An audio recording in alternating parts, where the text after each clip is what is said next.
Hello, guys. Welcome to another exciting episode on the show, Control or Be Controlled, a podcast designed to help you start thinking differently and take control of your life. And I remain your host, Darlington. Today's guest is Amen, Amen Divine Ikamba, a data scientist, entrepreneur, and the founder and CEO of Pan African Credit Intelligence Network. Amen, welcome to the show. Thank you so much for welcoming me to the show. All right, Amen. So I would also like you to introduce yourself to my audience. So as you mentioned, my name is Amen Divine Ikamba, and I'm a founder and CEO of Pan African Credit Intelligence Network, which is PACIN, the acronym, and currently doing mathematical economics and data science up at a college in California my last year, and doing that startup as a bigger project aside my college experience. And I'm a tech enthusiast. Also, I love solving problems. I feel like that's one thing that one can know about me, and I'm really excited to be here. All right, thank you so much. So uh, I have some questions here for you, and I would like us to get into them. Amen. Tell us what made you start PACIN, which is Pan African Credit Intelligence Network, and why did you feel this was the right moment to build it? Oh, yeah. So, what made me start pacing was one situation that I've been seeing ever since I was young, because I was raised by um, a loan officer. My mother was a loan officer till late my teenage years. So I had to experience what it is like to be a loan officer, but also to see many people coming to ask for loans. And throughout that experience, I, I am a curious person. I asked many questions. Why this, why that? But some questions she couldn't explain. She couldn't explain to me why people in her office are always talking about millions, and other people talk about hundreds on the market. They're not coming in her office, or even when they come, they don't get the loans. So in that way, she couldn't explain that to an 8-year-old, but she told me that when you grow up, you will understand. So I was looking forward to when I grow up. And yeah, I grew up. And now, as I was doing my tech, data science, everything around it, doing product management. As a, I was thinking about career, thinking about what to do, and doing mathematical economics, getting some exposure to economics and the whole thing that revolve around the economic development. It got me back to the other question: why? Why does it go the way it is? So from there, that's where the idea of just that this might have been problem of invisibility to the system, and that if we don't change the system, nobody's going to change it, is when it was visible to me. And then from there, pacing was born, and here we are. Okay, thank you so much. So growing up in Rwanda, you saw people excluded from financial systems despite being credit worthy. How did those experiences shape the way you think about finance and technology?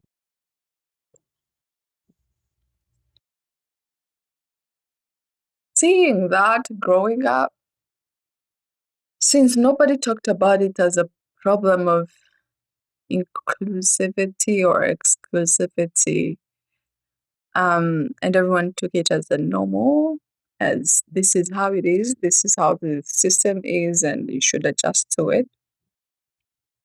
I think seeing that from that perspective and also learning about technology and the capacity of technology,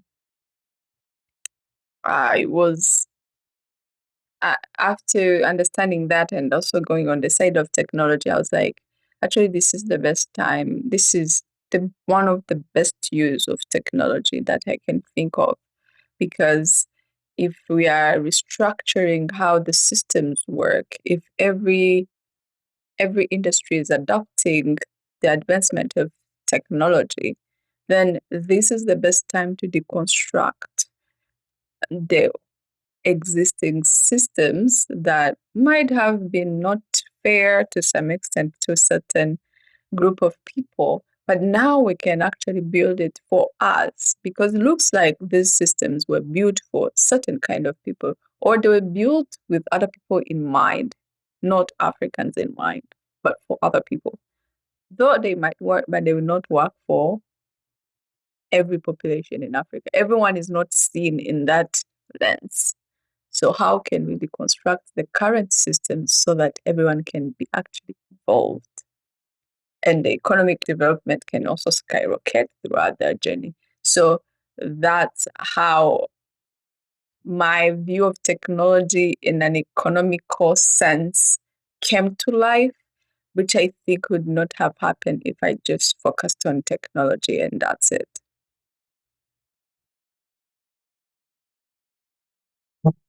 All right. Thank you so much. So, for people who may not understand the problem, what does financial invisibility look like for millions of people across Africa? So the financial visibility looks like this. Um, when you talk about who can start it as small as who can get credit, who can get a loan in a bank, even the microfinances, there are still people who are not visible in that case because according to their requirements, they are not part of the people they can give out loans to, or they feel like it's too risky. This can be farmers. Feel like it's too risky to give them a loan, but because their income is seasonal or because there may come hazards, but that's how their life is. Their life will always be like that. So thinking about the invisibility part is, how is our financial system built and who does it take into account? For example, there is the fact that if you go get a loan, they will ask you for collateral and ask you for bank statements and pay slips, like if you have a formal job, so that they can predict if you will really pay their loans or not. But now when we think about it, let's go to the reality of probably a Gen Z, current Gen Z in Africa, because we have a high level number of young people.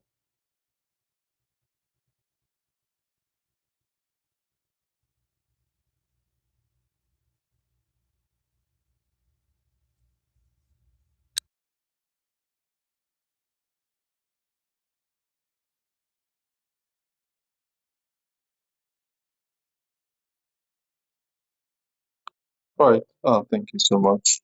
So, why is it especially when people's access to financial opportunities? I can't hear you, please.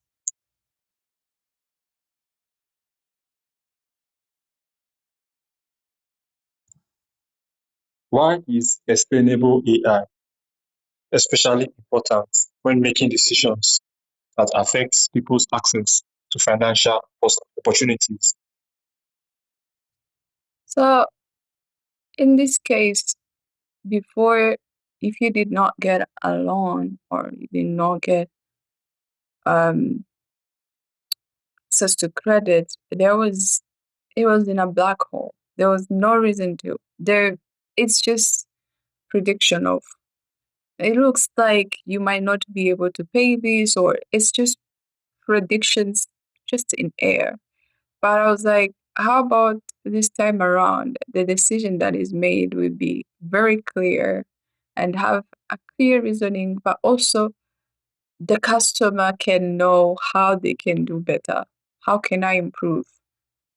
How can I make sure that at least next year I can get this loan?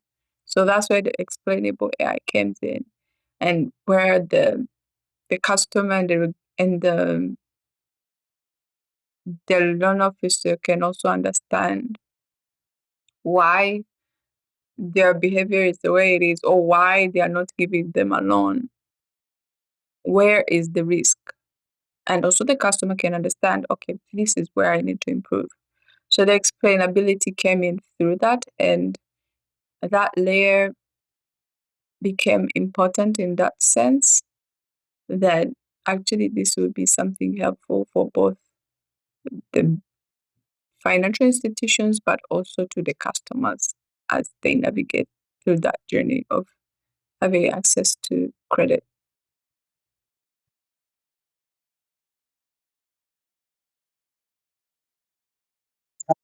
All right, thank you so much.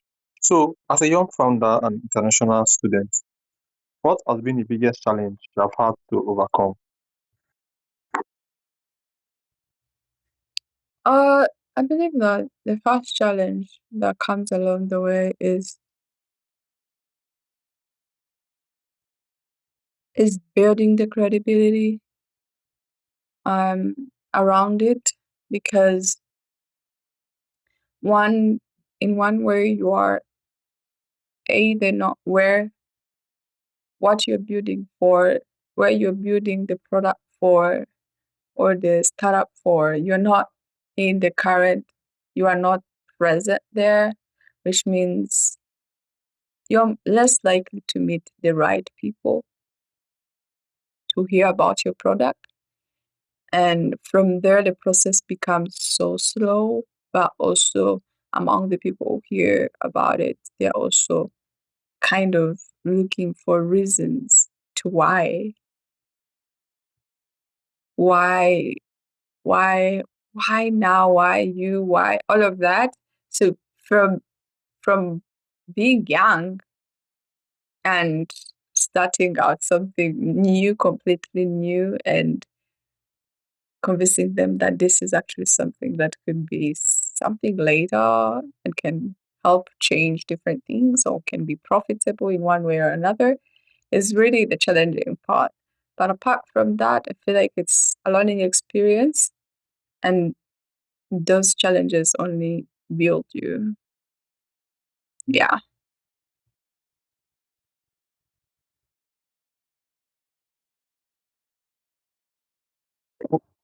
All right, moving on.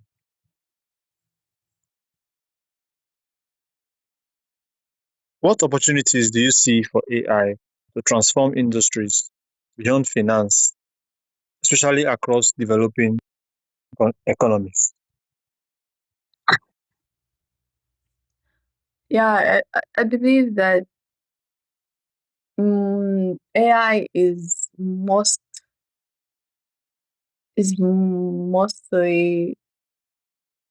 supposed to turn around the developing economies, because it has never been as easy to have change access to many people, but also change. The change that AI accelerates it, and there are many things that needs to be changed in the emerging markets or the developing economies. So I believe that the first one, most importantly, would be healthcare.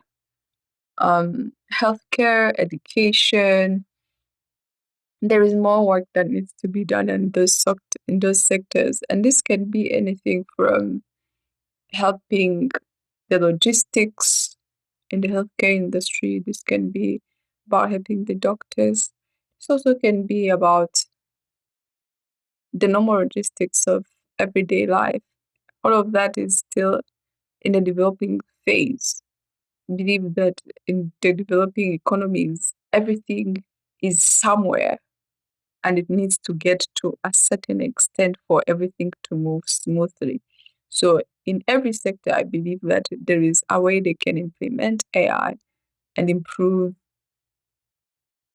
something, improve their reach, improve their service, or improve even how their systems work in simple terms. Yeah. Okay. So, what does your mother think about what you are building? And how has your family influenced your journey so far?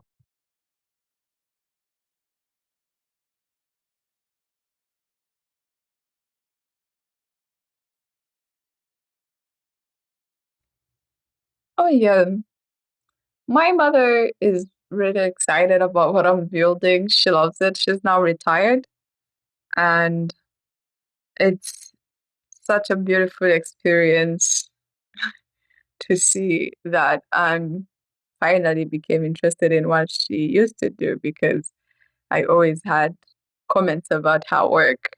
And now I want to get so deep into it, but through my lens. She loves the fact that I bring in my passion. It's not like I'm copying, pasting. It's not like, oh, because I was raised by a loan officer, now I want to be a loan officer. No, she's so excited to see that I'm bringing my version of her to life. She's really super duper excited. She's like, yeah, this is interesting. Most importantly, she's like, oh my God, at your age, I wasn't even thinking about that. But yeah, she's excited. And also my sisters, like, yeah, one of my sister was also a loan officer at another uh, commercial bank, which is a different type of bank my mom was working on. So she has an experience on what this looks like. And she's also so supportive. She's excited. She's like, "Oh my God, this is so good." My dad too.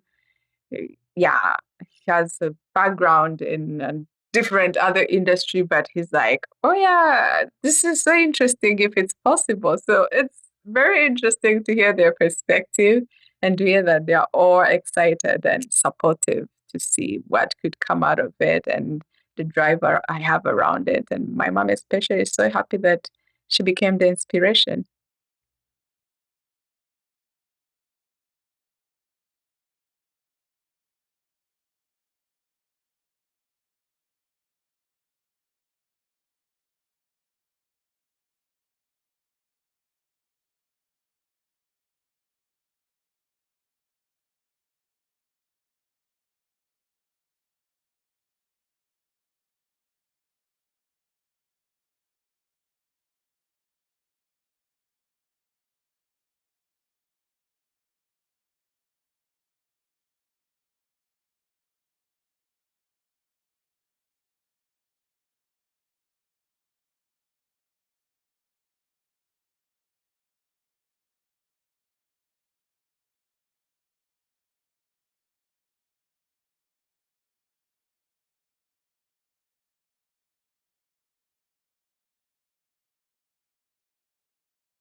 Okay, thank you so much.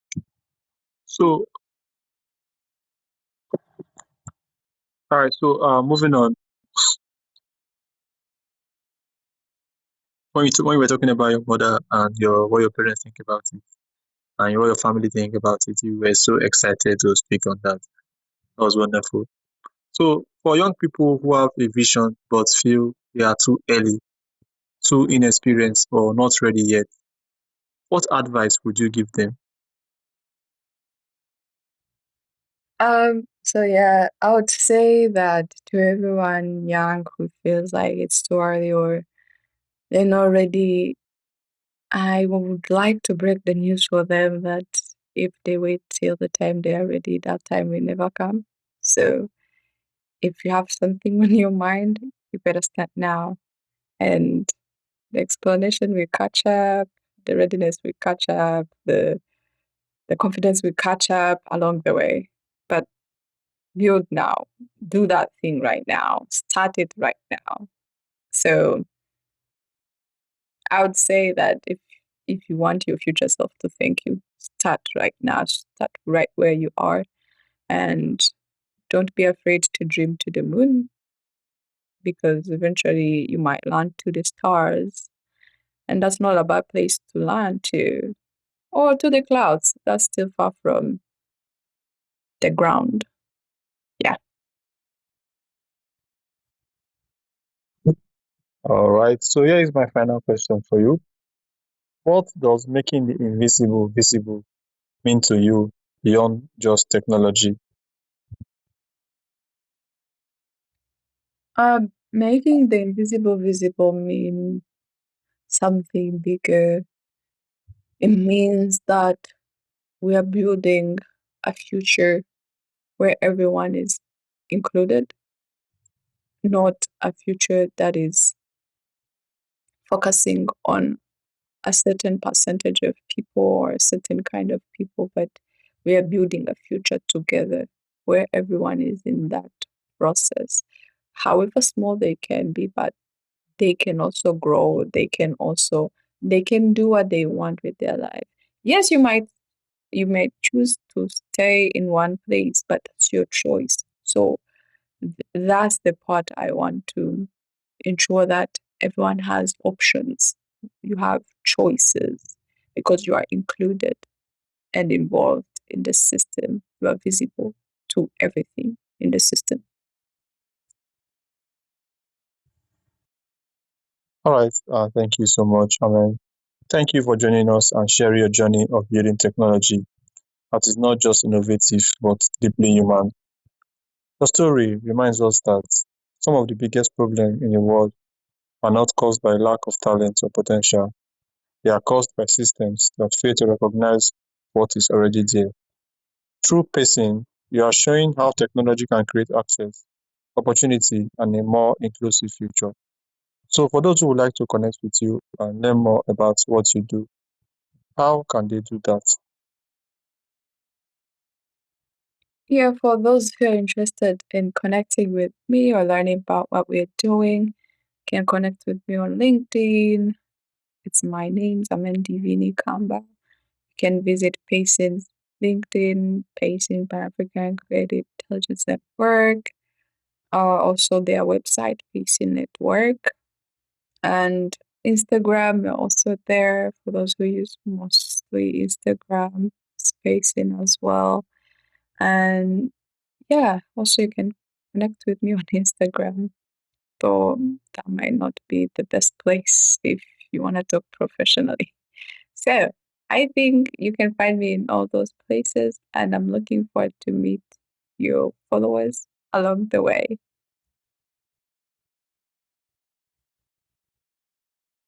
All right, once again, thank you so much. I really appreciate your time and appreciate you for coming. And I do hope that I wish you success in what you are building as well. And I do hope that you'll be able to meet some of my followers and they will be part of this journey. Thank you so much and do have a wonderful day ahead. Also, to all my listeners, I really appreciate you guys once again. You guys are the real MVP. Thank you for coming and thank you for listening to Control or Be Controlled. If this conversation sits with you, subscribe, leave a review, and share this episode with someone who needs to hear it. Until next time, remember the future belongs to those who willingly take control and build what others cannot see. Until next time again, I will see you guys. Thank you, Amen. Thank you so much for inviting me.